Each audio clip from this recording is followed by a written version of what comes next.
৩০ লাখ টাকার প্রযোজক, তার কাছে আসলে তখন সব মিলিয়ে দেখা গেল যে ৭০ লাখ টাকা হয়ে গেছে। তো তিনি কিন্তু একটা সিনেমা তখন সাহস করতেন শুরু করার জন্য, এবং তখন যেহেতু ব্যবসাও হতো, মান্না সিনেমা ব্যবসা দিতে পারত, প্রযোজকরাও বেশিরভাগ সময় কমিটমেন্টটা রক্ষা করতেন। এমনও দেখা গেছে যে তিনি এক প্রোডিউসারকে বলেছেন যে আমাকে ৬ লাখ দিতে হবে, সেই প্রোডিউসার বলেছেন না ৫ লাখ দিব।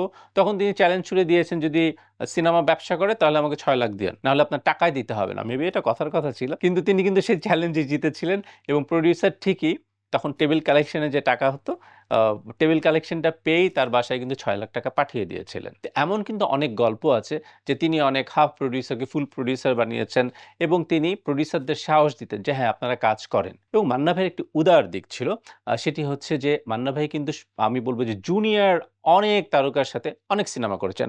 আজকের কিং খান শাকিব খান যাকে বলা হয়, তিনিও কিন্তু মান্নার সাথে স্ক্রিন শেয়ার করার সুযোগ পেয়েছেন অনেক ছবিতে। জুনিয়র হলেও তিনি কিন্তু স্ক্রিন শেয়ার করতে কোন রকমের কার্পণ্য করেন নাই। তার আর শাকিব খানের তো একটা বিখ্যাত সিনেমা আছে, যে সিনেমাটা কিন্তু আমি বলব সোশ্যাল মিডিয়ায় অনেক বেশি পপুলার হয়েছে। আমার মনে হয় বিভিন্ন রিলস এবং নানা কারণে তারা দুজন একই সাথে একটা গ্রুপে কাজ করেন। শেষে কিন্তু শাকিব খান তার পিঠে গুলি মারেন, এবং তখন কিন্তু মান্না একটা সংলাপ দেন, এবং সেই সংলাপটা খুব ভাইরাল হয় যে তুই আমার পিঠে গুলি করলি, বললে তো আমি বুকটাই পাইতা দিতাম। এরকম একটা ডায়ালগ ছিল। তো শাকিব খানের সাথেও কিন্তু মান্নার একটা স্ক্রিন প্রেজেন্স আছে, এবং তিনি সবার সাথেই আমার মনে হয় যে স্ক্রিন শেয়ার করেছেন।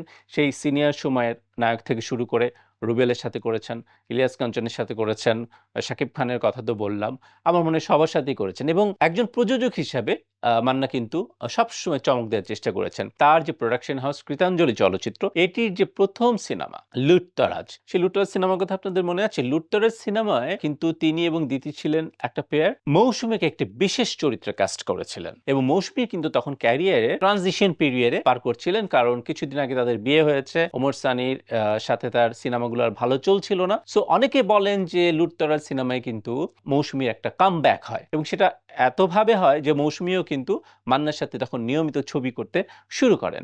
এটা বললাম লুটতরাজের কথা, এবং লুটতরাজের আরেকটি জিনিস না বললেই নয়, সেটি হচ্ছে যে এই সিনেমায় কিন্তু আয়ুব বাচ্চু প্লেব্যাক করেন, এবং এই গানটি কিন্তু প্রচন্ড জনপ্রিয় হয়, এবং গানটি আপনারা সবাই জানেন যে অনন্ত প্রেম তুমি দাও আমাকে। শাবনূর এবং পূর্ণিমাকে নিয়ে যে সিনেমাটির নাম হচ্ছে স্বামী স্ত্রী যুদ্ধ, একসাথে অভিনয় করেন। পরবর্তীতে তিনি কিন্তু শাবনূর এবং মৌসুমীকে নিয়েও সিনেমায় অভিনয় করেন, এবং সেই সিনেমার নাম ছিল দুই বধূ এক স্বামী। পূর্ণিমার সাথে তার আরো কিছু ছবি হয়েছিল। পূর্ণিমার সাথে যেমন আরেকটি সিনেমা মনের সাথে যুদ্ধ, এই সিনেমার জন্য কিন্তু তিনি জেমসকে প্লেব্যাকে নিয়ে আসেন, এবং এটা একটা চ্যালেঞ্জ হিসেবে তিনি নিয়েছিলেন। জেমস বলছিলেন যে আমি এরকম একটা টাকা ছাড়া করব না। তো প্রযোজক এবং নায়ক মান্না বলেছিলেন ডান, কিন্তু জেমসকে আমার চাই। এবং সেই গানটি তো নিশ্চয়ই আপনাদের মনে আছে, আসবার কালে আসলাম একা। মান্না কিন্তু শুধু অভিনেতাই ছিলেন না, তিনি অন স্ক্রিন হিরো ছিলেন না, তিনি কিন্তু পর্দার বাইরেও হিরো ছিলেন, কারণ তিনি শিল্পী সমিতির নেতা ছিলেন।